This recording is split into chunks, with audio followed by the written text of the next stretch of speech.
Well, it was a great, great atmosphere here for the game tonight.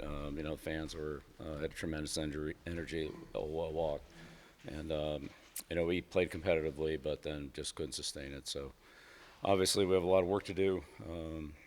We need to do a better job all the way around, coaching, playing, all three phases of the game. Just wasn't up to what it needs to be, and I know we're a lot better than that. So we'll need to work on those things and show it on Saturday on a quick turnaround. But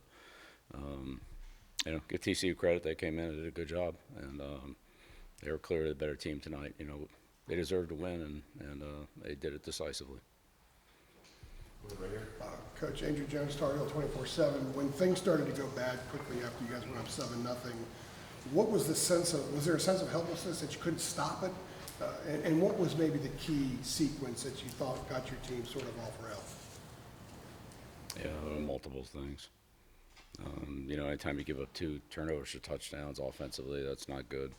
We gave up several long plays on defense, where they gained a lot of yards on one play. So just too many of those. There wasn't any one thing. It was a combination of multiple things. Too many 3-and-outs, too many long plays on defense, and then 2 turnovers. Well, we had 3 turnovers, but 2 turnovers, touchdowns. You can't overcome that.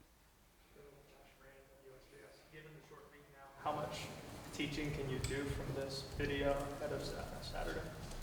Yeah, well, we'll use the time best we can to, like I said, correct the mistakes from tonight and move on, and then get ready for Charlotte. So they got a couple extra days here, and they came off a disappointing game themselves. So we're both a little bit in the same boat here. But yeah, we got a lot of work to do, and we'll get at it. Back middle. Hey, Coach Chris Asher of Tar Heels on SI. You guys had a lot of missed tackles tonight. How much of that has to do with the limited amount of time you had to prepare for this game is when it comes to tackling? You said it. We got to do a better job of tackling. There's no doubt about that. And so we're just gonna have to work harder on it, tackle better. There's no secret to it. There's no pill you can take. You just got to have to tackle better fundamentally and get more guys around the ball so we're not so many tackles in space. Back left. Yeah, Jeremiah Holloway with Inside Carolina. You alluded to it a little bit, but after that first drive, it was time to struggle offensively to get points on the board. What in particular, from your vantage point from the sideline, was TCU doing to kind of get you guys out of rhythm from the offensive standpoint? Yeah, look, they just outplayed us. They outcoached us. They were just better than we were tonight. That's all there was to it. They controlled both sides of the line of scrimmage. Their skilled players played well, and they did a lot more things right than we did. So, give them credit for being the better team. They certainly deserve it. Back right. Brian Murphy with WRAL. Coach, could you assess how Gio Lopez played, his injury status, and if you saw enough from Max that job is open or maybe open? Yeah, we'll see how Gio is. They took him off, took a look at him. Hopefully it's not too bad, but we'll see. Give Max a lot of credit. He came in there after being off for a long time and hung in there, made some plays. In a tough situation. So give him a lot of credit for what he did tonight. But we'll take a look at it after we see where things are at here and go from there. I don't know. It's too early to tell now. Right in front here, Coach. Yeah. Fan, where did the breakdowns after that first drive happen in the run game offensively for you all? There were multiple. Biggest thing was they had trouble getting off to the linebackers, and they float over the top. We didn't get to them like we needed to, and we got beat in a couple of one-on-one situations. And if you don't make yards on first down, then you're at second and third and long, and it just we ended up with too many 3-and-outs there in that second quarter. So first down really helps you a lot on second and third down. We just didn't do a good enough job on first down tonight. Back row left. Luke DeCock, as an observer, you talked a lot about going into this, about kind of trying to figure out what you had and what you were building. Were you surprised at the way things snowballed sort of late in the second quarter and into the second half? Well, we'll just keep working and keep grinding away. We're better than what we were tonight, but we have to go out there and show that and prove it. So nobody's going to do it for us. We'll have to do it ourselves, and that's what we're going to do. Front row on the right. Noah Weisskopf, Tar Heel 24/7. What was your message to the team in the locker room after a game like this? Yeah, I usually keep my comments to the team private between myself and the team. But obviously we have a lot of work to do, and we need to get to it. And that's the long and short of it.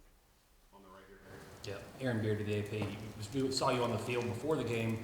walking around, watching your team, watching TCU, it's obviously a great environment. I'm curious for what you envisioned of a college game, what this experience was like coming out and participating in that. Yeah, it's a great environment tonight. I mean, fans were awesome. It's great energy in the stadium. You know, we just didn't do enough to keep it going. I mean, we got to play better for the energy to be sustainable. Right next to the right coach. Bill, Brian Marks from The Athletic, you mentioned the fans, the atmosphere was sort of what you were wanting, what you were hoping for. What would sort of be your message to fans who were maybe disappointed by the result and the way that it went as far as sticking with you guys? What I've just been saying.